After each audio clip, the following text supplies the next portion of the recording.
Aloha mai kākou, and welcome everyone to our Pasifika webinar series. The Pasifika webinar series is a continuation of the Pasifika Scholars Summer Institute that bridges culture, community, and education through Talanoa and intends to amplify our Pasifika community's voices as well as provide resources for higher education at the University of Utah. This Zoom webinar will be moderated, recorded, and offered later on our YouTube channel, the Pasifika Archive. Special thanks to Dr. Kehaulani Vaughn, our faculty advisor, Moana Uluave Hafoka, our Bridge Program Director, Kaimana Kahale, and Kalei Tuitupo for bringing this webinar into all of our living rooms.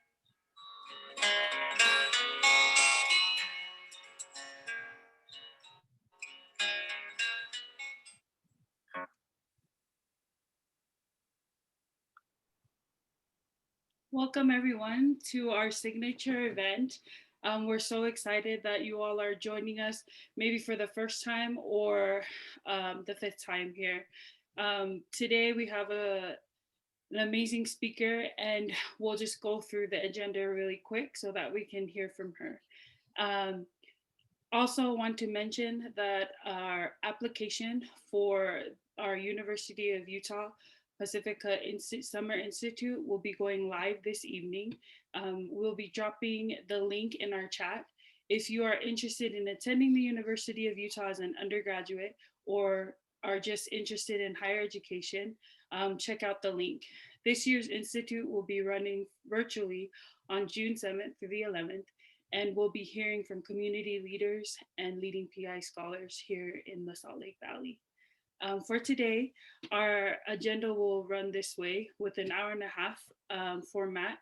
We'll have a presentation first by Dr. Manulani Meyer, which will be followed by a Q&A. So for those of you who don't know or are unfamiliar with Zoom, there is a button at the bottom that you can click that has Q&A on there, and drop your questions in there.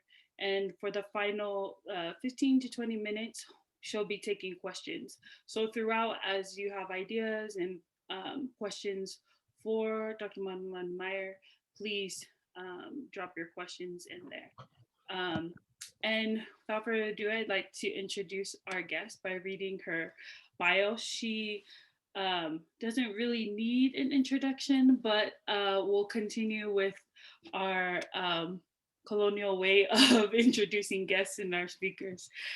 So Professor Aluli Meyer works in the field of Indigenous epistemology and its role in worldwide awakening. Dr. Meyer obtained her doctorate in philosophy of education from Harvard in 1998. She's a worldwide keynote speaker, writer, and international evaluator of Indigenous PhDs. Her book, Ho'oulu, Our Time of Becoming, is in its third printing. Her background is in wilderness education, coaching, and experiential learning, and she has been an instructor for Outward Bound, a coach for Special Olympics, and a cheerleader for the Hawaiian Charter School movement. Dr. Aluli Meyer has been an associate professor of education at University Hawaii at Hilo and spent 5 years in New Zealand as the lead designer and teacher for the He Waka Hirianga, an innovative master's in applied indigenous knowledge degree in Aotearoa, the largest Maori university with 30,000 plus students. Dr. Aluli Meyer is currently the Konohiki for Kūlana o Kapolei, a Hawaiian place of learning at University Hawaii West Oahu. So without further ado, I'd like to introduce Dr. Manulani Aluli Meyer. And what a pleasure it is to have her here with us. Thank you, Aunty Manu. I know you don't want to go by doctor, but thank you for joining us. We receive you. Mahalo moana, mahalo nunui.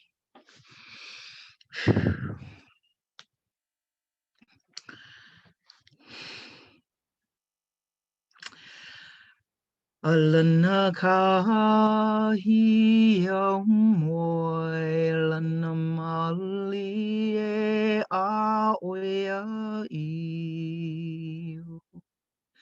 He io kumu, he io lau. He iolono a ke aloha. E ho o ulu mai, e ho o ulu mai. E ho o ulu ai ka velina a ke aloha. A ke akamai, a ke akamai.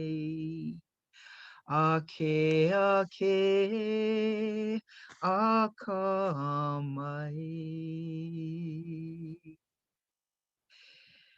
He inoa no o ka lā hui o moana nui a kea.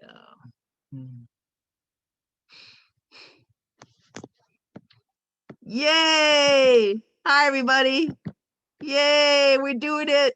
We're spending time. We've got this, everybody. Aloha mai ka koa pau. Welcome to the Hulihia.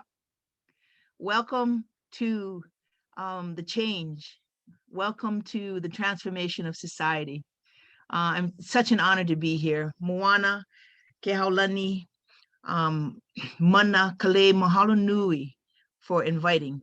And let's go. We got lots to do for the next 35, 40 minutes. Are you ready? Makauko. All right, here we go.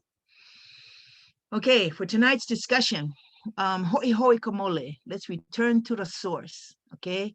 Hoʻi hoʻi kamole. What is the source? The source is many things, but mostly it's what you say it is. It's what allows you to evolve. It's what allows us to evolve. For me right now, it's all about coconuts. But it's really about how we will help each other get to that next evolutionary phase of ʻauamo, of feeding ourselves, of cultural practices, of understanding how to have a relationship again with our natural world. So here's my friend Mihi planting a coconut in front of an old grove at Talanoa here on Oahu. It's a hoʻailona that we're just taking it upon ourselves to hoʻi hoʻi kamole. Let us all return to the source, but we've got to figure out what that means. And this is my friend Indrajit Gunasekara from southern Sri Lanka. He's our new knowledge holder. You got to hang around people that know something, okay, you guys? And let's be mentored by our friends. So here we go. All right, here we go. Ta-da! All right, here's a question. These ipu I grew in our yard up in Palihua, and my cousin, who's a kumuhula, picked them up and is working on them as our ipu hekes. Isn't that beautiful? It's really beautiful to have a larger group of a collective that we can actually help each other. So in the write-up of this, when Moana asked me, and Ke Haulani asked me to be here, this is what I said. When they asked me what will I be speaking about, and this came right out in about 2 seconds. How will Mana Moana respond to the kāhea now sounding throughout the world? What is the process of our mutual emergence with our continental cousins? What are enduring elements of an oceanic epistemology? Come learn more about 3 Hawaiian practices and principles that continue to guide and instruct us. ʻauamo kuleana, hoʻopono, aloha mai, aloha aku. Come witness a return to the source of our own knowing, and then grasp the purpose and need for its expansion through radical collaboration. So these 2 ipus, or hue, represent radical collaboration. Yeah, here we go. Okay, there's a lot of words in that little monologue, so let's go through some of them. I don't suspect that we really understand the essence of all of them, because it's taken me 30 years to understand the essence of some of them. Mana Moana, it's a movement. It's all of us. Peoples from the Pacific, family, sharing insight, knowing, responsibility, and connection through aloha aina and aloha kanaka. So when people say, well, how can you summarize Hawaiian epistemology? You know what I say? It's easy now. It's aloha aina and aloha kanaka. Love land and love others. Simple. Not. But you gotta start somewhere, you guys. And for me, after 30 years in the business, I believe that when you love land with others, you are actually being in service of things that we don't really understand the potential, because we're of service to loving land. And our ancient way of talking about land is kuʻuaina aloha. It means the land that has always loved us. And here we are creating a new nursery. Matthew Lynch, my friend at the University Office of Sustainability, is quoted by saying, "We were made for these times." And you know what? You were made for these times. And us collectively, kakoa, we were made for these times because we can handle. So this is probably the first neo-nursery that you've ever seen. I know it's the first one I've ever seen. But we're being taught by a Southern Sri Lankan man who absolutely loves being in Hawaii after 20 years. It's really a matter of radical collaboration now. We learn from those who have knowledge. Oia wale no. So here you go. Oceanic Epistemology. You know, when I first learned of the word epistemology, epistemology is episteme, is Greek for knowledge. It's the study of knowledge. And you have to ask yourself, what is the difference between knowledge, knowing, and understanding? Manau'i'o, mana'olana, and aloha, there's a lot. So when I listened to all these kupuna speak and mentors speak in 1995, 6 and 7, it just changed my life. So these are the 7 categories that came from the very first sitting to explore what an oceanic epistemology can look like. And believe me, it rocked my world. Because, I thought to myself, I'm a little slow, but I don't feel stupid. But, in a school setting, I was kind of, I just really struggled. So sports saved my life. So did service. And so when I learned about the word epistemology, I realized that we did not define what that is in this mainstream milieu. We did not. So once we started to define it, 30 years ago, it's changed my life, and I'm able to express it. You are gonna hear the summation after 30 years. Okay, so I'm gonna sprint through this. These 7 epistemological categories they actually came after listening to people, reading lots of resources, and then they came in my dreams, my ikemoi. I woke up laughing on 5 of these 7, just woke up laughing. Like, oh my gosh, the voice actually, the Ulaleo said, spirituality and knowing, the cultural context of knowledge. I'm like, what? Who said that? I'm not kidding. That's why my book is called Ho'oulu, because Ho'oulu means to be possessed by a spirit that makes you do things in a way that you've never done before. So spirituality and knowing, the cultural context of knowledge, that which feeds, that the word aina is that which feeds, physical place of knowing. I believe now that our geography shapes our knowing. Totally, duh. So what does island knowing know to all of us, even though we're in the continent? You have the DNA disposition, you have the capacity to return, you know what you know because of the people around you. So cultural nature of the senses, expanding the idea of empiricism, like, oh my God, yes. When you hear a certain sound, when you smell a certain thing, our senses are culturally shaped. Yes. You know what I mean? I don't see the same cornfield as an Iowa farmer. He comes to Hawaii and he doesn't see the same ocean. That's the good news. That is the good news. Relationship and knowledge, the self through other. I remember writing that self, I was going to self and other, and my finger said through. Myself through other. I'm like, I didn't get it. But koau kokoi koau, we are, I am you and you are me. I mean, that is a mystical idea, but it's very basic when you begin to explore ancient understanding of relationality. It really is. So next time you talk stink about somebody, catch yourself, okay? Because you are describing yourself, honestly. So that's the nature of our times. We have to be mature about what we're experiencing. So when you do speak about people, be aware that everything you're saying about another person, you are actually describing yourself. Utility and knowledge, ideas of wealth and usefulness, that absolutely is true. Function, no more junction, I say. You got to have a function. And that function, when it's shared with meaning, oh, the party's on.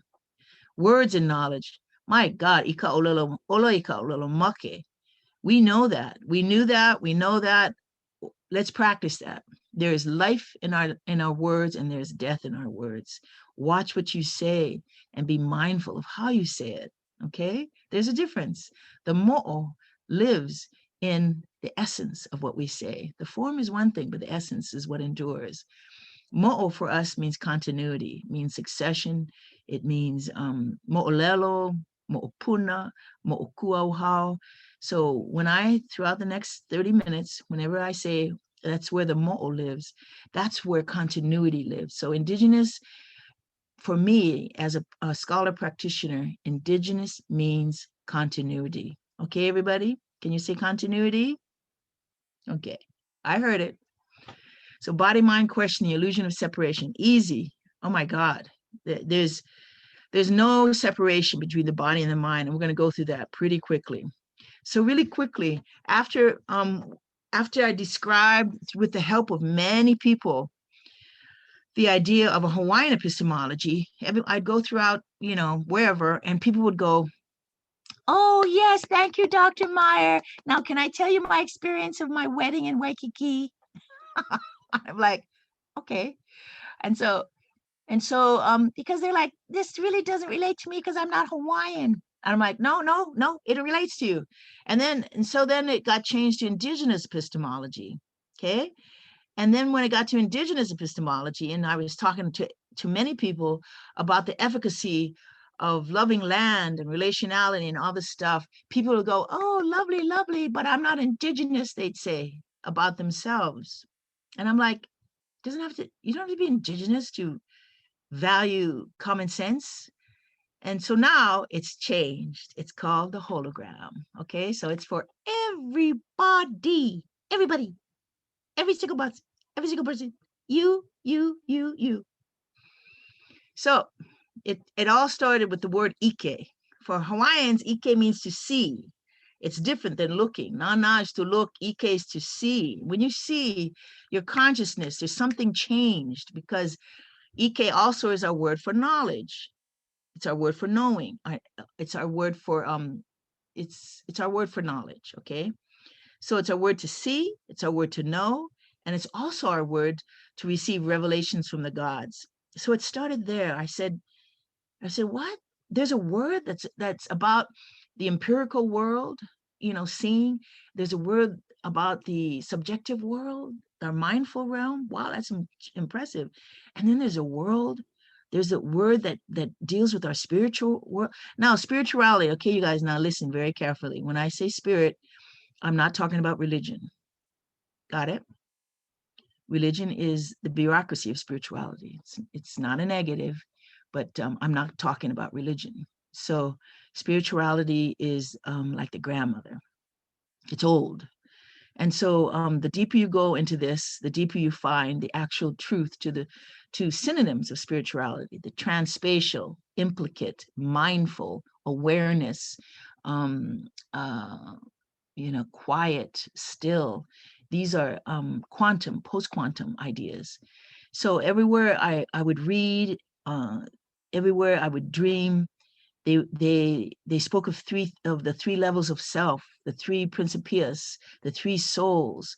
The Tao gives birth to one gives birth to two gives birth to three gives birth to all things. The Trinity. Isn't it beautiful?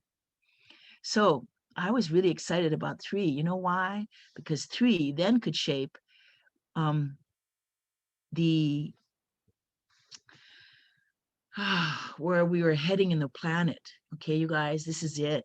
For me, as a philosopher, We are here. We are here as oceanic people because we know the value of the physical realm, the mental realm, and the spiritual realm. Okay. So all of a sudden it just popped. So I'm calling it a hologram, holographic epistemology, native common sense. Do you see that on the side?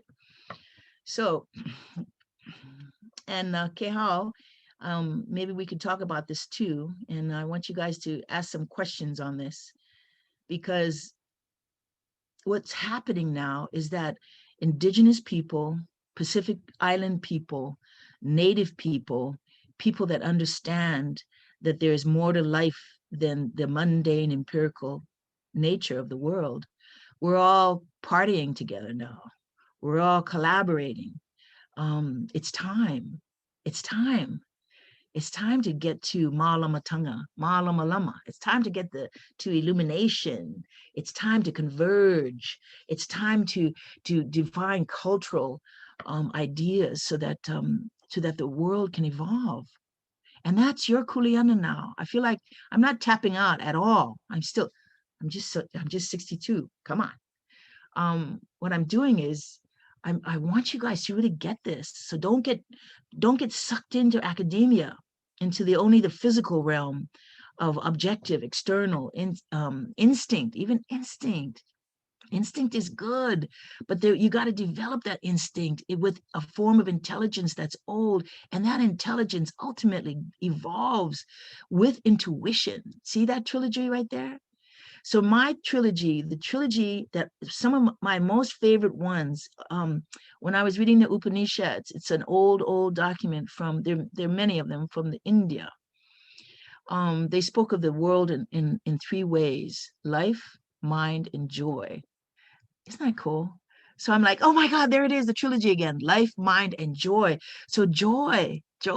That's why you gotta be joyful in your classes. I swear to God.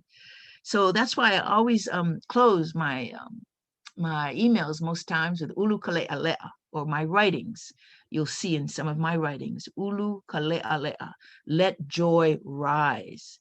Because when it does, your writing, your scholarship, your work, anything you do will be shaped by laughter, by understanding, by awareness, all these things. You see that? I hope you guys can see it, that the one side is the physical, the middle is the mental, and the right side is the spiritual side. If you can't read that, please know that's what this trilogy means. And doing this has changed my life. It's changed my life because now I want to operate and emulate and express and amplify the spiritual realm. All right. The physical and the mental realm it's got its own machinery, but the spiritual realm, people, have said you can't talk about that, Manu. And I'm like, I've never not talked about it. You guys, now I'm being meta conscious about how to talk about it safely and with purpose and with joy in my heart. I mean, even Henry Giroux speaks about it. He says there's three types of rationality: technical rationality, hermeneutic rationality, and emancipatory rationality. That is amazing. Hermeneutic rationality means everybody has an interpretation. Hermeneutics is the philosophy of interpretation. It actually states, and I love this part, that every law, every idea, every history book, even every scientific theory, every single law, everything is simply someone's interpretation. Isn't that cool? And so it's time to reinterpret our potential as human beings, as aunties, as practitioners, as students. And so the sky's the limit. The sky's the limit. But I love this list. I love this list. I love this list. And if you need some writing on it, you can ask Kehao, Dr. Vaughn, and she will give it to you. All right. One of my favorites ones before I leave this is Sensing, Thinking, and Awareness from Eckhart Tolle. Sensing, the physical; thinking, the mental; and then awareness. Gosh, I love that. What does awareness mean? I love that. So this is why this is what I love to ask myself to do, and our students. How do we develop the spiritual side of our lives? How do we develop a transspatial understanding of life? How do we understand how to become more aware of the needs of others? And that's the challenge. So I'm going to suggest 3 different practices. All right. But before we do, this is a summary of these principles after 25 years of thinking about them and playing around with them and exploring them with my own life. And so this is the surprise that I really want to give to you guys. That spirit is all things. It's not like you think you have a spirit or you don't have a spirit. It doesn't matter. You do. It's all around. And I've learned that from our Native American people. Native American people from the Canada, and from also from our Aboriginals, and it is in us. We call it different things in Hawaii, but our iini, our uhane, spirit is all things. It's an animating, energetic field. Whether you call it other things, that is your kuleana. Please understand that we are talking about spirit. And so therefore we are that too. Isn't that beautiful? That's what I know.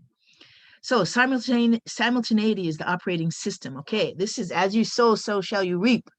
Aloha aku, aloha mai. Kokua aku, kokua mai. It's not like people think kokua aku, kokua mai is like you scratch my scratch and I'll scratch yours. Like, no, it's not that. It's not that at all. Nope. The gift is in the giving. Kokua aku, kokua mai. Okay. Aloha aku, aloha mai. It's love is about loving. So if you're asking the question, why am I not loved? Why am I not loved? Wrong question. Okay. Let's put a better question into the mix. A better question would be, why am I not loving? Okay. Aloha aku, aloha mai. This is from the ike of your kupuna, of our kupuna, meaning love happens when you are loving. Okay, because you're not expecting. It's a simultaneous learning. A'o aku, a'o mai, ike aku, ike mai. Do you understand? Our kupuna are brilliant. They still are. And pretty soon you're going to be kupuna too. So no, mai moloa, don't be lazy. Practice these things. Simultaneity is also the word in the post-quantum physics realm. Isn't that great? Science is finally catching up with our kupuna. They actually, they're realizing that as you intentionalize something, it shapes our environment. It really does. Aloha Aina is at the center of continuity. Absolutely. That's what we offer as Native people. If you do not have Aloha Aina, the love of land, at the center of your knowing, then continuity, the mo'o does not live there. And so people think, oh, that's easy. That's easy. No, it's not. No, it's not. Good luck with your own family around this, around plastic, around trash, around pollutants, around, even around pesticides. There's so much to this that we are just scratching the surface to, but I need to ask you, you need to do it faster, and you need to do it with more intentionality. We can do this better because we must express our love of land with more maturity, because our land, you know what our word for land is? Ku'uaina aloha. It means the land that has always loved us. So we have to return to it by expressing aloha aina. And yeah, it's such a beautiful idea, aina aloha and aloha aina. So aloha aina is at the center of continuity. It's at the center of Pacific Island epistemology. And if it's not, bye-bye island, bye-bye. So please consider your own maturity in this area. And it's changed my life. Service to people creates meaning. Here is true wealth. So meaning making, let's talk about meaning making. There's a simultaneity. When you have meaning making with others, there is an expansion. We call it the ku'us. In the nets, they're called ku'us. Ku'u. And then you make the net, right, in like a glass ball. They're called ku'us. You go beloved to beloved to beloved to beloved, and then you create that safety net. All right. So service to others creates that meaning, and meaning making allows us to evolve with each other. And that is where the mo'o lives. We mutually emerge with others, not by ourselves. Okay. I know it's just shocking to find out that my big badass solo self can't evolve by myself. Ah! I love learning that. I did. You can't. You got to do it with others. So it's called mutual emergence. And that's that simultaneity thing. And it really gets amplified when you do it with love in your heart. And you know, good luck doing it by yourself.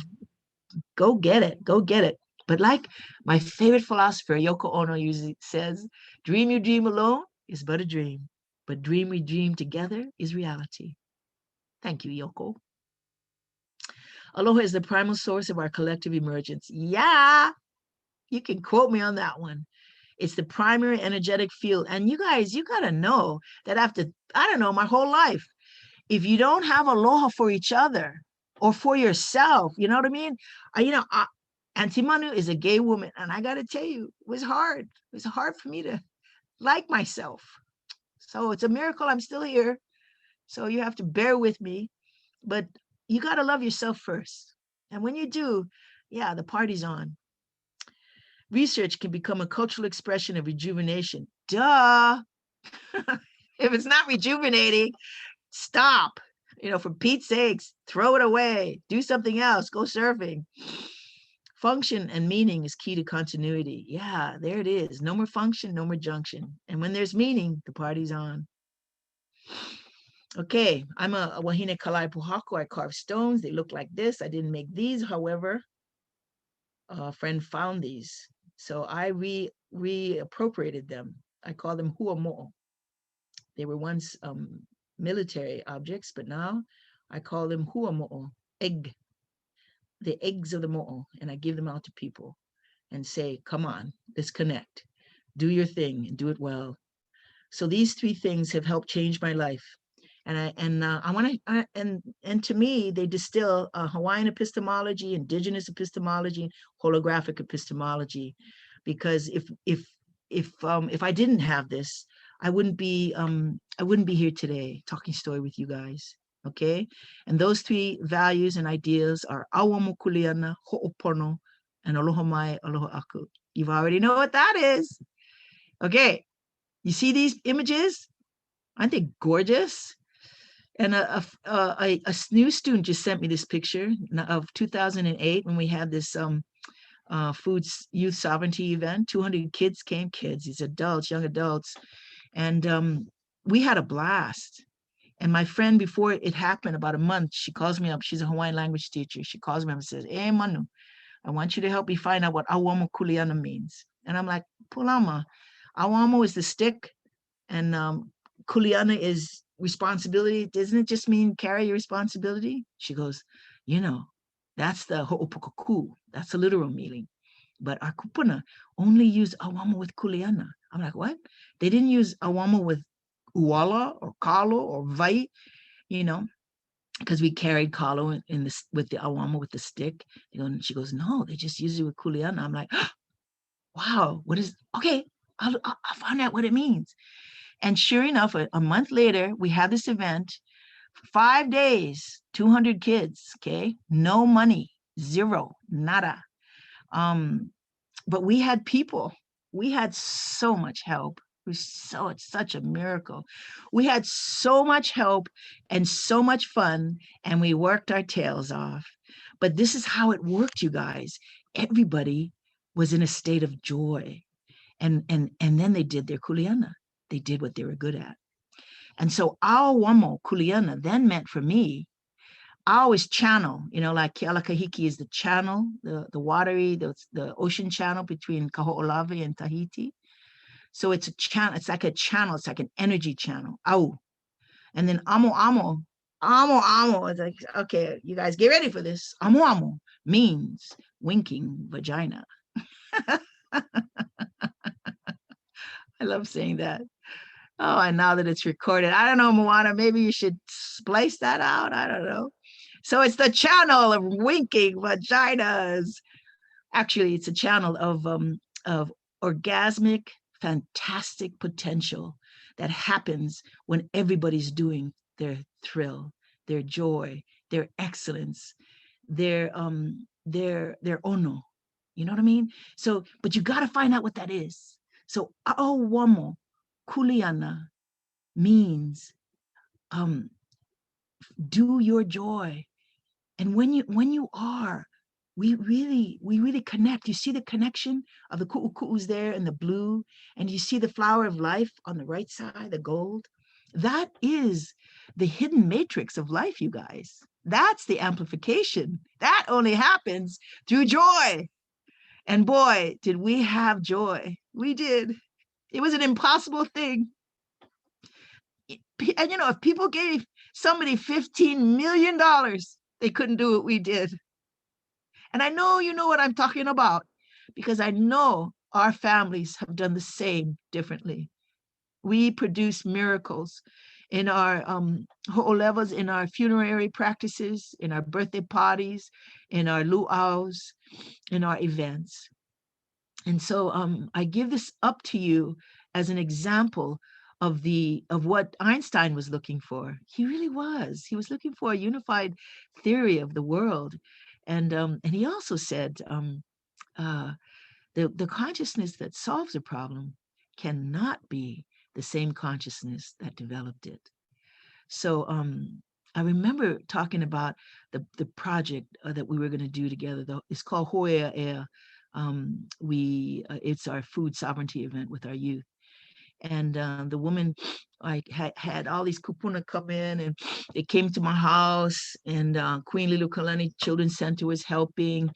And we had about 8 of them, and I served them lunch, and we had ono grinds, and we were laughing for 2 hours and everything. And then we all talking about who's going to bring the inamona, who's going to bring the pigs, who's going to teach the throw net, all the kind, la la la la la.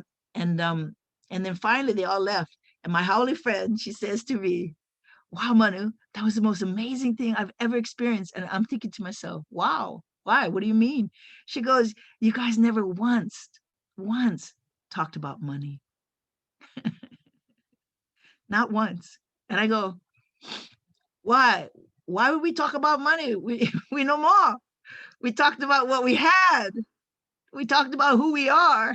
We talked about the beauty of our relationships. Do you see the difference? There's a difference there, you guys. ʻauamo kuleana, then for me, means collective transformation through individual excellence. Okay?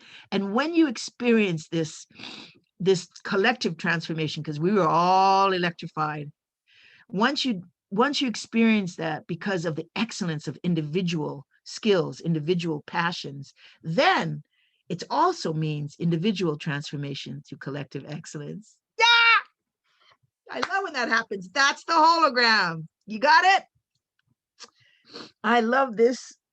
I love being able to tell you about this, because Hōʻea, the name of the event was called Hōʻea, because food sovereignty. I was going to call it Aiea, that's silly, but Aiea means food sovereignty, but I didn't want to call it Aiea. People were thinking I'd be talking about Pearl City, you know what I mean? So this voice came, this ulaleo came to me at nighttime and said, Aiea doesn't mean sovereignty, it means freedom. So I woke up and I wrote it down. Hōʻea. We move to freedom with freedom. You don't go to freedom with fear. Okay, that's why we call it ho'opono. You return to pono. You return to truth and goodness through truth and goodness. That's our kupuna. So ʻauamo kuleana, collective transformation through individual excellence. But you got to know what you're good at, and mostly you got to be good at something. Okay, that's number 1. Number 2, ta-da! Okay, you guys. Wow, that's my twin sister. Hello. Swear to God, I have a twin, And, you know, I got to tell you very quietly, I really did not like her at all growing up. You know what I mean? I just would throw her in the naupaka. And, you know, I just couldn't stand her because she just was so different. And, you know, it's 60 years later. She is my best friend and ho'opono. And she has taught me about ho'opono. Ho'opono. So don't get lost in pono being righteousness and this and that. Make it clear, make it work for you. For me, ho'opono is to speak truthfully, to express goodness, and to forgive yourself when I don't, and to forgive others when they don't. Ho'opono. And so the best work of my life has been with my twin sister, Moana. This is her. This is her like last year, okay? She lives in Portland, Oregon. Oh my gosh. Portland. Yeah, that about sums it up. Eh? But, you know, if you do not really engage, explore, and be humbled, and be instructed, and be nourished by difference, then all I'm going to want to do is neocolonize it with my good intentions. Hello, hello. No, don't. Difference is what we have in common, everybody. And that's why Tonga, Samoa, Rarotonga, Tahiti, Hawaii, you know, Aotearoa, there's so much beauty in our difference. But we've got to combine now. We've got to combine because I believe the Pacific has something to teach. And ho'opono is part of that lesson. So ho'opono, Aunty Lynette Paglinawan has transformed ho'oponopono, a ritualized way of healing with families. She's gone to ho'opono. So we got to start there again, to go into truth telling. And I really had to learn this the hard way because when our elder sister died, I was only 40, 41, 40, just like 20 years ago. And it was a really hard thing for a family. And so I woke up one day and I said, you guys, I'm a liar. And they're like, oh, no, you won't. You know, you're not, Manu. I go, see, that's a lie. You know, when people say, how are you today? I go, fine, fine, fine, fine. I'm like, that's a lie. One day my dog died. People say, how are you? I'm like, fine. Like, that is so wrong. Like, my dog just died. I'm a wreck. How much is this shirt? I just say, you know, I don't know, $5. Lie. It was like $32.95. I don't know. I lie all the time. So at that time, 20 years ago, I started practicing ho'opono. And you know, when you start to practice something, makahanaka by my actions, teach my mind, it's very helpful. It's very helpful to intentionalize. And ho'opono is that practice. And when I catch myself lying, now I don't. I mean, the smallest things I say, oh, wow, I just lied there. No, I just lied. I just fibbed right there. Ooh, that was bad. Oh, that was so, you know, I make myself laugh. I always say I love myself twice. I love myself, I love. It always makes me laugh because I'm not asking you to never lie, but for Pete's sakes, catch yourself and try ho'opono in everything you do and watch what happens. There's a realignment that we have that is our kupuna are grateful for. So ʻauamo kuleana, ho'opono, and the last one, aloha mai, aloha aku. There's my beloved partner. And you know, I have to tell you guys, I have been a homophobic gay woman most of my life. So this is our wedding. And I've really had to learn how to love, really, because I was so mean to my twin sister. I just hated myself.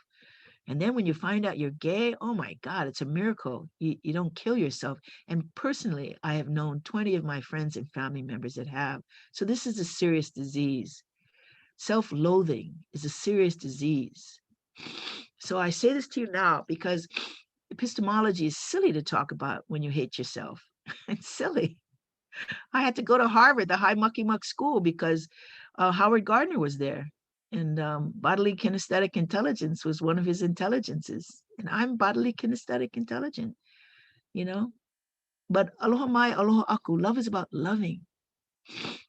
And she's very different from me. And very, very different. She and I learned from that. I'm humbled by it. And I learned every single day what Hale Makua says, that truth is the highest goal and aloha is the greatest truth. Isn't that beautiful? It really is. Now let's try that with pono. Pono is the highest goal and aloha is the greatest pono. Isn't that beautiful? So let's learn something really quick. Ulua e kevelina ake aloha. Do you see that? Loving is the practice of an awake mind. We're going to just do this together. So I want you to just listen to me once, and then we're going to do it for 5 times. Okay? I'm going to do it once, and then we're going to do it 4 more times. Ulua e kevelina ake aloha. Ulua e kevelina ake aloha. Ulua e kevelina ake aloha. Ulua e kevelina ake aloha. Ulua e kevelina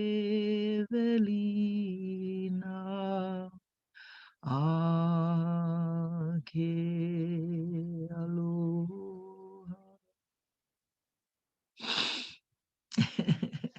It really is. And so the more work I do around knowledge and knowledge production and knowledge in exchange, if aloha isn't at the center, then continuity is nowhere near it. It's just, and you know what? Sometimes you just need transactional experiences, and that's okay. But transformational experience is about the quality of our relationships, not the quantity. Okay, everybody, with your tweets and accounts and Facebooks, the quality of your relationships will bring you chicken soup when you're sick, not the quantity of them. Okay. So, how much time do we have? Ooh, we're doing pretty good. But Dr. Vaughn, calling Dr. Vaughn, what I'd like to do right now is teach you e kolomea nui. So my friend Pulama, the matakite, the seer, the kaula for our people, says to me, "E Manu, you know what the Hawaiian epistemology song is?" I'm like, "What?" She goes, "E kolomea nui." I'm like, "No way." And she goes, "Yeah, it's all in there." And it really is. And because mana'o i'o is knowing, i'o is inside. You know something because you've experienced it. It's the physical understanding of something. Mana'o lana is to float. It means ideas. So it's still, you know, it's a mind. It's mind. It's mind. It's thinking. And then there's aloha, and that's loving, compassion. And what is the most important thing in the world? It is aloha. And so I give you this energy of the trilogy as seen in this diagram, because the smallest element of the world is a tetrahedron. And the largest element in the world is a sphere. And you know what they're made out of? A sphere is made out of tetrahedrons. Is that cool? So that's kind of what that image looks like. And that's all sacred geometry stuff. I love this because when there's love at the center of your being and your doing, you turn around and there's people to help you. When there's love at the center of your life, there's mysteries and miracles happening. If there isn't, then it's harder. So in this time of the pandemic, which is very challenging, it's time to serve others. It really is. It's time to give to others. If you're depressed, if you're wondering what to do next, serve others, because this song tells us how to do it. All right. So those of you who know the song, sing it out loud. But I want to give you this song. This song is one of my mom's favorite songs, and we sang it to her about 100 times while she was dying. And when she died, she just was so beautiful, so beautiful. Death is such a beautiful process. It's really a beautiful process of life. And so I'm going to sing this now for you as a way of closing my portion. And then Dr. Vaughn is going to come and talk story, and we're going to Q&A it. Is that okay, Moana? Is that all right if I can sing this song with you guys? Because this song is the Indigenous Hawaiian epistemology song, because it says there are 3 ways to experience the world: knowing, knowledge, and compassion. Of the 3, compassion is best. Our kupuna originally, this is a line out of the Bible that says there are 3 important things in the world: faith, hope, and love. But our word for faith is mana'o'i'o. That also means knowing. Mana'olana, hope, is knowledge, and love is aloha. Isn't that beautiful? So I never saw this as an epistemology song, but Pulamo, who is our language keeper, alerted me to this. So I want to sing this to you.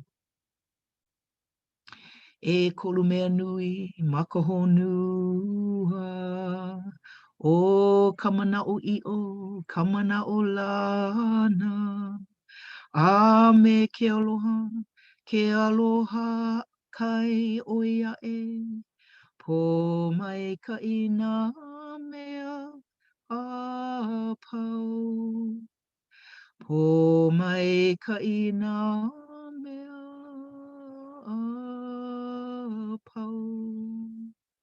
I really do believe there are 3 important things in the world: not knowing, knowledge, and love and compassion. I think, but if we're to give everything its due, love is the best. And with love in our hearts, everything evolves, everything is blessed. Yeah. So thanks, you guys. Thank you so much for allowing me to talk story with you today. And I know we've got some more time to talk story. And I know I got to look at the Q&As, but I'm going to stop sharing and then see how Dr. Vaughn is doing and how you're doing, Moana. I haven't seen the chats because I put that thing off. But mahalo nui for allowing me to be here, everyone. It's been a pleasure, but let's begin. Yay! Thank you so much, Aunty Manu. We'll start our conversation now around this. It's always hard to transition after you because of all the good energy that you're giving, and I don't want to step in, but Dr. Kaolani Vaughn will be sharing. She's from the School of Education, Culture, and Society. And most of her work is on a lot of the stuff that we've been talking with you, Aunty Manu, and I know that Cal can speak more to this, of how kind of our intellectual genealogy traces back to you, even me as a young scholar, understanding that and where we come from. So I'm just giving the floor to Kehao as you two can talk, as well as I help with questions, fielding them from the Q&A. So mahalo nui, thank you so much, Aunty Manu, for sharing with us. I just want to say e kalamai if my toddler is making noise in the background, but she's probably really excited just hearing. How fabulous. How fabulous. Hearing from you. I'm always so moved, and I'm sure there's a lot of people who have been commenting on the chat about what a great ike that you've shared with us. So thank you so much. And I kind of want to start with this first question. It's from an anonymous person, but they said, I'm from Aotearoa, but living in the States. What are some things we can do to love our homelands if we are living abroad? What are some things you can do? Yeah. To love. Well, what practice do you hold? What I learned about the Mihi practice. Mihi for us is to forgive, but in Aotearoa, it's a way to thank people. So you can bring people an understanding of what Mihi is, and you can start there. Do you understand what a Mihi practice is? If you don't, talk to your kupuna, talk to people around you, and just bring something that is beloved from your homeland. And it could be a song. It could be, we practice Mihi nowadays in Hawaii, because I believe my partner, who is a native speaker and from Tuhoi, she says that Mihi means mentoring. And so when people stand up at the end, okay, how in Moana, you've experienced this too, yeah? When you stand up and you thank somebody and you give them a mihi, it's a profound experience. And it's an oracy practice. So practice the things that make us unique. But you got to know what they are, and you got to know how you relate to them. And you got to have experience, or other people can teach you. So practice something. It could be anything. It could be a song, a chant, a prayer. Practice. I practice praying in Olelo, Hawaii every morning for 30 years. I practice carving stones. I'm a haku ho'opono. You know what I mean? I practice making lei halas. Practice something. And you don't have to be in your land, but please practice something cultural. Great question. Thank you. Moana, do you want to get the next question? Yeah, I'll grab that one. So, Aunty Manu, is there also aloha moana, love of the ocean? Oh, that is called, what do you call that when you know the answer to that? Rhetorical. That is a rhetorical question, madam, as well. Yes, of course. Mana moana is, are you kidding? We are ocean people. Blue is the color of love. Blue is the ancient color of love. It's not red. Red is like Hallmark. Red is inside. It's okay. Red is good. Red is sexy. But blue is wākea. Blue is infinite. Blue is amazing. And blue is expansive. So yes, every time I look at the ocean, I don't see, oil rigs or skyscrapers. I see infinite capacity. And so we are open ocean voyagers. And our blue, we have our word for deep knowledge is ike kai hohonu. It's where the whales hang out. You know what I mean?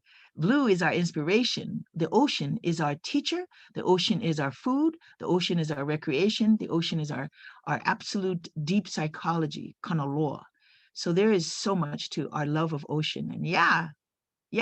And by the way, Aina means that which nourishes, that it includes the ocean. Good question. Nice. Great question. We have another question from an attendee. I'm just gonna mark Ahoy. I'll allow you to ask your question.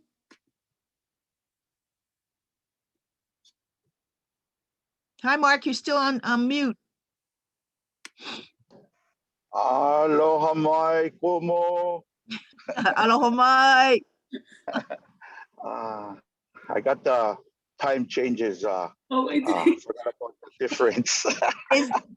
Is this our guy? Is this our guy? I'm sneaking in. Well, not really a question, but just a comment, Auntie. Just having some frustrations in my Hawaiian Studies 107, and just trying to stay humble, and because I needed some of your ike. I was messaging Dr. Kehao, and because the knowing of who we are and where we are going, it's really frustrating because of the younger generation. And I feel like by having experiences with you and the Napali, taking it into the academia, it's you guys told me, you guys really encouraged me a while ago that once you get to that position, that point, it's like, wow, why am I here? Well, I'm here for my degree, and I'm trying to stay humble in it. So I needed to hear some of your mana'o, and always grateful to see you. And even though we're in this realm of Zoom, I feel blessed that I'm able to comment. Moke. So good to hear you. Yeah, I would know that voice from anywhere. Moke, you know, ha'a, and the ability to bear witness to another person's opinion is like really the gift of why conflict occurs. And really, congratulations on putting yourself into the hot water of it all. So so keep exploring your own growing capacity to ho'omanawanui, to expand your heart, to expand your mind, because everybody's ideas are part of the evolution of our society, of our world. And so, yeah, you're in this space for a reason. So be of service to that, and then keep giving your experiences and what you know to be true. And that is the point, is that we're here to mutually emerge, and especially with people that we disagree with. Especially, that's what's so great about these times around America. I mean, you know, look what's happening. Wow. So this is, you know, we're in these times so that people can be inspired. People are inspired because of the cacophony of these times. So be inspired by what you're learning and not learning, so that you can transform it in your own process. Okay, Moke? Mahalo. Got it? Mahalo. Aloha. Thanks, Moki. Bye, Moki. Love you. Yeah, nice. Nice. Along those lines with what Moki was talking about, because we have a lot of our viewers who are probably debating about whether to pursue higher education and pursue research. Could you give words of advice? Yeah, totally. Don't do it until you're ready to be of service to your community, or your no. Because if you do it to, you know, I never help people that say they want a PhD because they want a PhD. That is so lame. Sorry. But you got to have function, okay? Your function, if it's not to serve your people, it's not to serve your community, then what are you doing? You know what I mean? It's a lot of money, a lot of time, and a lot of ego development. So if you have that function underneath you and throughout your being, then it just flies by and money just gets thrown at you. So the energy of how you begin, and no one can tell you how to do it. But if you're only doing it to, it's very difficult to do things for your own, it's hard. So find a community, find the needs of your community, and then watch what happens when you answer that need. Yeah. Where do I stand to catch money? That's good, Moana. Yeah. You know, I swear, it's so true. Yeah. Nice. We have a question from Brittany Kamai. I'm just going to allow you. Brittany, are you on, Brittany? No. Brittany, I'm working on. Oh, there you are. Brittany. Aloha. How are you? Brittany, I'm working on an email response to your, I just read it last night. My like epic tome to you. Oh my goodness. Brittany. Yes. Oh God, I Our swear early check-ins. I cried. You are on a path. Wow. And like this moment, thank you so much, Moana, for creating it, of, you know, getting to hear all of the energy and the power from you, Aunty Manu. It's like this, like my cells at every level reset from hearing you. So all of us, thank you. Oh God. Okay. I'm not gonna cry. Okay. So I would, you know, listening to, so every time I hear you, I hear piles and piles of lessons, you know, of like how we can transform ourselves and each other and move forward. What I would love to hear from you is some of your practical strategies of, you know, when you run into, you know, your internal conflicts and how you navigate out of them, or even when other people you're interacting with and like listening to and moving through, and Yep. they're not yet ready or at that space of, you know, aloha in themselves and each other, and how you navigated that. So yeah. Nice. Well, Gung Fa Choi, because one of my favorite practices comes from China, and it's the I Ching. And Brittany, did I teach you the I Ching yet? Not yet. Okay, so when you come home next, we'll sit. A kupuna sat with me when I was 32, 33 years old, and he said, my mentor brought me to this kupuna, and he said, sit down, just like that. He was 78 or 80. And he goes, you know, I know your ohana. They don't know how to talk to each other, so I got to teach you this. So the I Ching helped me, and it's not divination, it's a source. It's over 5,000 years old, where I go to understand what just happened with this person. Why did I want to throw a brick at him? You know what I mean? And so then I do my sticks and do this, and the book 64 chapters, and don't do it until I teach you, and then we can zoom and I can teach you too. And I'm doing 2 full days of readings on Sunday and Monday at Namea Hawaii in my sister's shop. And the I Ching, it means the book of change, and it has helped me through 10,000 difficulties, and it helped me understand the strength of acceptance and the power of equanimity. I mean, and I got to tell you, Brittany, I look forward to teaching that to you. And next time we could do the I Ching together, you guys, especially on such a beautiful cusp of change for the year of the ox. So Brittany, we'll figure it out. We'll figure it out. And because that's practical. And number 2, I meditate every day, and I'm a really bad meditator, but it's taken me 30 years to actually, you know, figure out that when your thoughts come, it's not a negative. It's just understanding that those thoughts can be channeled into light. And that is a practical thing that I do every day. Another practical thing I do every day is I say, I love myself. I love myself. When I feel judgmental, impatient, or anything like that, and then I just go, oh my God, I was such a jerk. And I go, oh, I love myself. I love myself. That's a third practical thing.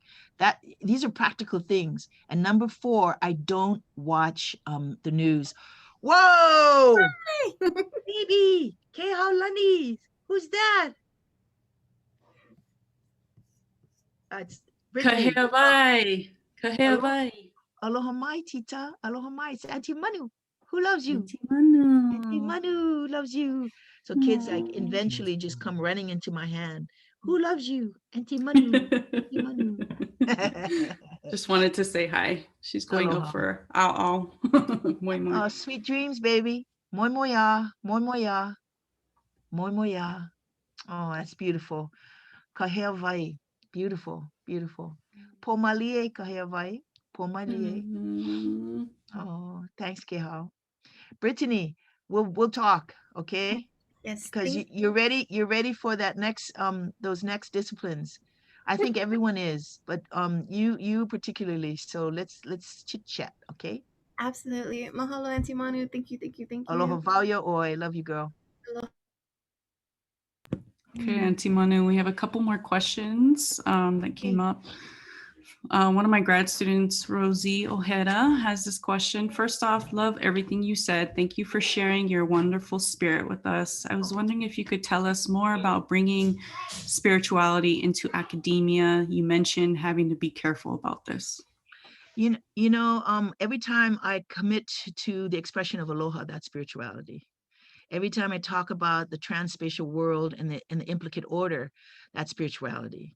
Every time I bring food into a building that says no food and I share it with people and everyone eats, that's spirituality with a little bit of a pinch to it. Every time I make sure there's water in the cooler and give out to people that are helping us plant coconuts, that's spirituality. So my work is basically surrounding the efficacy of spirituality in our academic world. It really is. And Kehao and Moana know exactly what I'm talking about. And anyone who invites me into any webinar, any panel, absolutely knows that spirit is at the center of my joy, of my knowing, of my intelligence. And it's a discipline. It's a discipline. It's an understanding. So here's a statement that I want to say right now, because of these times, that a spiritual understanding that is not practiced under fire is without value. Okay? So we have to express our spiritual understanding. What is yours? Do you feed our community, your beloved community? Do you malama aina? Do you go out and you take care of land? Yeah, that's just, and then, so people come in. I will never forget, like a year ago in March, they came in and they were trying to teach us about social distancing. I laughed out loud. The whole place was like serious. I'm like, social distancing? Does anyone know that's an oxymoron? And everyone, like, they didn't laugh, but I laughed. Like, oh my God, social distancing. That is like saying gated community. Like, come on, we got to find some kind of, joy. And it's worked its way through like a banana flower up my stalk. And now it's just like coming out of my crown that social distancing is a way to respect others. And so, yeah, just keep being loving. And that is where spirit really loves to live. And that's where the mo'o lives. Nice. Nice. Thank you. Our next question is, can you talk more about the instinct and intuition in the holographic epistemology? Ooh, instinct and intuition? Mm-hmm. Instinct and intuition. Okay, now instinct. Instinct is a physical because, when you put your hand on a fire, on the stovetop, it burns. So your instincts, then, you don't do that anymore. It's a physical. Your instincts are physical. But the hologram is about all of them being facets of each other. So they are also intuitive. It's also intelligence. Do you understand? So when you get deeper into the simultaneity of life, then you understand that instinct, intuition, intelligence, they're actually just facets of each other. And that's why it had to be a hologram, because what's cool about a hologram, it does take three, what do you call it? Three beams. But when the image breaks, in the image of like a coffee cup, and you fall in, it breaks on the floor, you pick up each shard, and it's the full image of the coffee cup. So even in instinct, there's intelligence and there's intuition. Okay, we just have to turn up the fire of intuition more, so that we can begin to see things differently. And that seeing then starts to animate a different form of intelligence that this world is begging for. So yeah, great question. But next year, I want you to tell me the answer. Okay, homework, road trip, homework. Oh, more questions.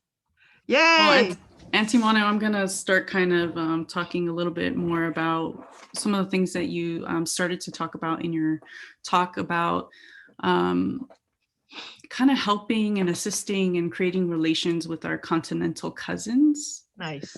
And I think for myself, a lot of my work, kind of living in diaspora, understanding kuleana and thinking about how to embody the intention and those practices while not being back at home.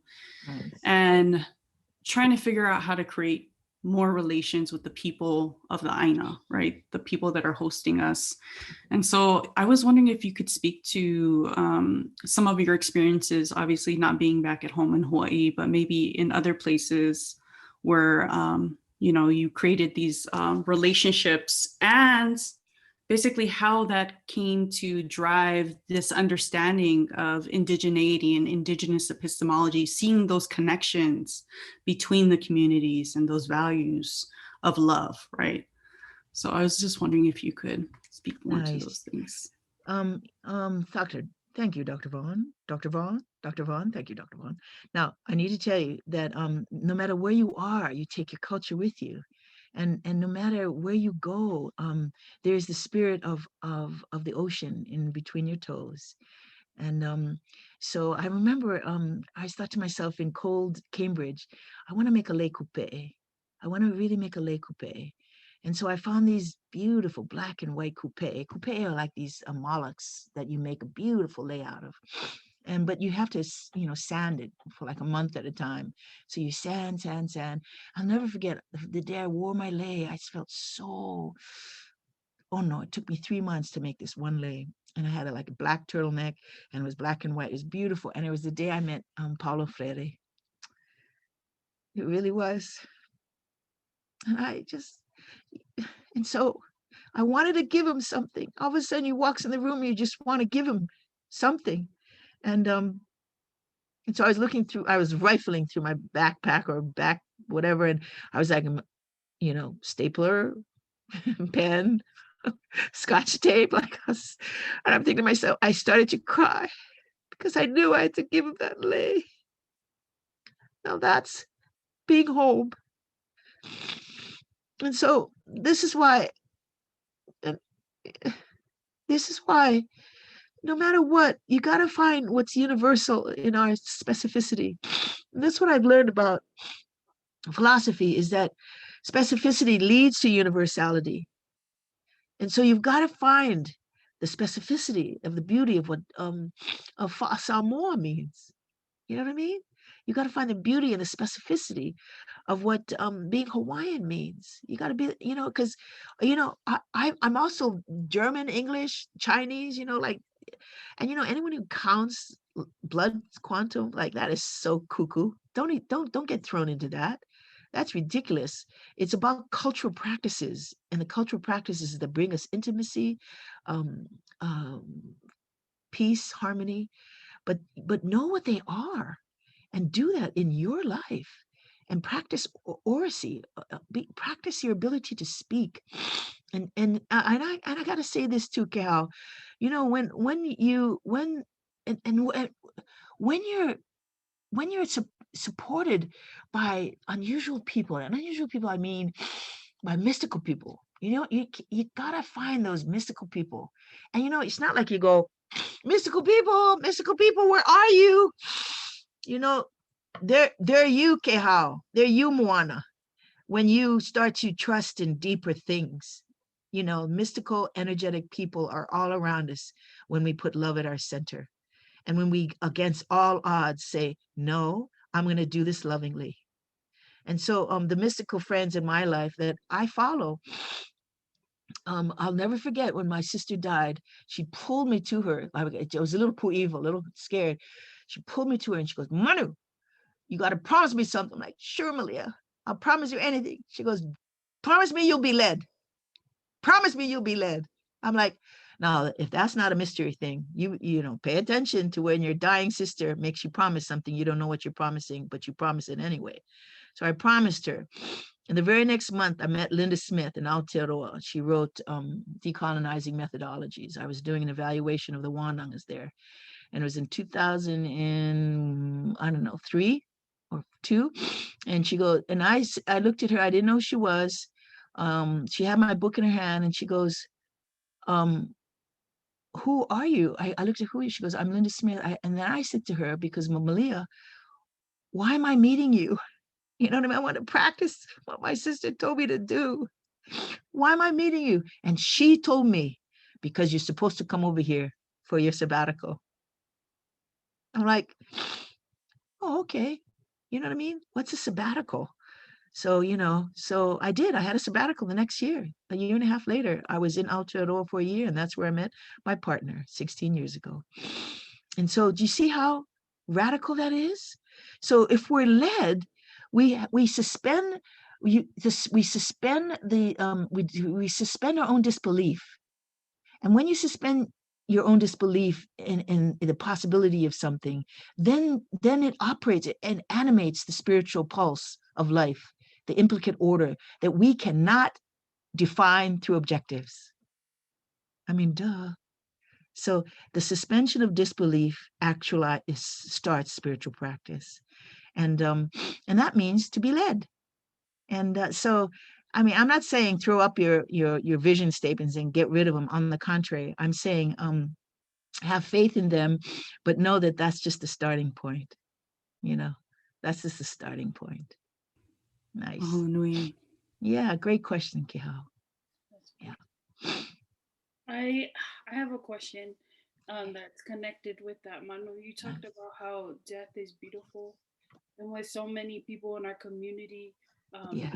impacted um, by the coronavirus, and in terms of losing close family members, Yep. how do you see the beauty in their transition when it's Oh like my gosh.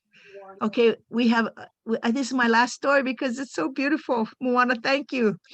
I had a student. She was a social studies teacher at Waiakea High School. Her name, Filipina, Hawaiian, just beautiful surfer. And she was in my philosophy of education class at UH Hilo. And this was, I don't know, 15 years ago, 12 years ago. And she went surfing one day, Honolulu 4-6, perfect lefts. And she died. She really did. She had a heart murmur. And they found her board like this. Yeah, you guys, boom, boom, boom, boom, boom. So the boys dove down, pulled her up. And if you know Honolulu, it's 10 minutes to get in.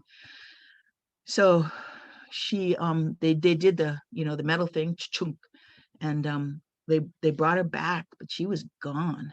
And she was in a coma for 4 days. And so at the end of the coma, she says to her husband, Kaviko, give me a computer. I got to write this down.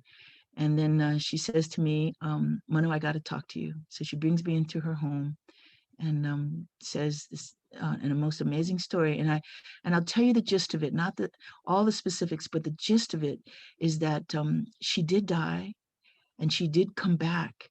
And in that process, she wanted me to know that death is completely blissful. Beyond any of our cognitive understanding, beyond anything that we understand. And so the kaumaha that I feel at the loss of my father on January 4th, we had a sorrowful, drunken Zoom meeting with my sisters. Because my father was 91 years old. And, just a special man. And then the next day I was like, oh my God, Papa's in bliss. And it helped. And he's in such bliss. And I know that because you know what? My friend came back and she mana'o'i'o it. She's not like, oh, this is a theory of bliss. This is a theory of maybe what she knew. And she said, what I know as a practicing Buddhist, she said, remember, we're not our bodies. We just think we are. Now that doesn't change you. We are not our bodies. And Teilhard de Chardin, one of my favorite philosophers, who was also a paleontologist and a priest, said in the 50s, if you want to read a book that'll radicalize you, it's called The Divine Milieu, or The Possible Human, or he wrote so many. And he said that we are not physical beings having a spiritual experience. We're spiritual beings having a physical one. And I really get that, and I'm more dedicated to that. No matter what people say, it's like it's so time to be clear about how our kupuna, our ʻauamo, our beloved energies that are beyond us are helping us, and they really are, and I don't have to speak in religious terms, and that's for the specific beloveds who have those belief structures, and that is beautiful. I am speaking on behalf of people who have different beliefs in how to name them. And so death is part of life, and our death is known. And when Megan died, first thing she saw was her parents, and her parents were looking really negatively at her. They were really nuha at her, and she's like, "Wow, Mom, Dad," because they're both dead. It's so good to see you. And she said, no, they basically were pissed. It's because she thought she'd cut school because to surf. So she thought it was about that. But they were basically saying to her, "This is not your time. This is not your time. You should not be here." So that's one of the many things that she experienced in the time that she was gone. And But what I take from her is that death is a part of life, and that our loss is what we experience. They're in complete bliss. Okay, Moana? My father is in bliss, and I'm so happy for him. I really am. The kauma is mine, but he's in bliss. And that's why I think death is such a great teacher for us. It really is, because it'll help you get through your next phase, your next chapter, your next thing. You know, we learn about relativity, we learn about our purpose in life, and then we do it. You know what I mean? And then I'm gonna die with my boots on, man. Totally. Yeah. Thanks for that, Moana. Thanks for that. Yeah. Well, Auntie, I think you've left us with so much to think about, and thanks for all the many reminders that you have given us to trust ourselves, to love ourselves, to believe in ourselves. And one of the things that I always take away from you is thinking about our transformation and how it's absolutely necessary to be in relationality in order for that transformation to occur. So thank you for always grounding us and reminding us of these values as we try to navigate not only the academy, but just trying to be really good people who are living on this earth and trying to create something different, right? Something that our kupuna knew about. And for us trying to find those things. So I just want to say mahalo nui. What a great, fantastic night to have you and just share your ike with us. Oh, thank you. Such a pleasure, Kehao. Such a pleasure, Moana. Thank you, Mana. Thank you, Kapolei. Thank you for allowing me to share this with you. And can we sing the Ole Mahalo together? Okay, you guys, Mahalo Nui. And I look forward to meeting you folks one day, and I know we will. So in gratitude, we sing this song. Uhola ia kamakaloala. Huai ke alohala. Kukai ia kahaluala. Pahavehi vai na lehua. Mai ka ho'oku ia ka halavaila. Mahalo e na akua. Mahalo e na kupuna laea. Mahalo me ke alohala. Mahalo me ke alohala. Mahalo nui. Po malie, everyone. Friday night. Po malie. Thanks, Moana. Thanks, Kehao. Aloha wau iā.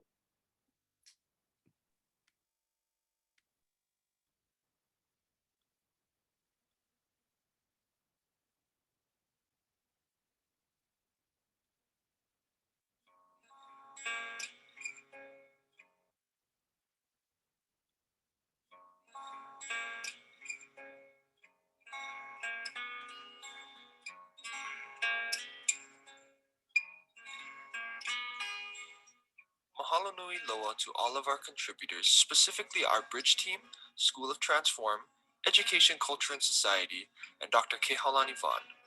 Remember to join us every other Friday evening as we Talanoa with Pasifika scholars, staff, and community leaders. Make sure to like, subscribe, and follow us on Instagram at U of U Pasifika Scholars and our YouTube channel, The Pasifika Archive. Till next time, ahui ho.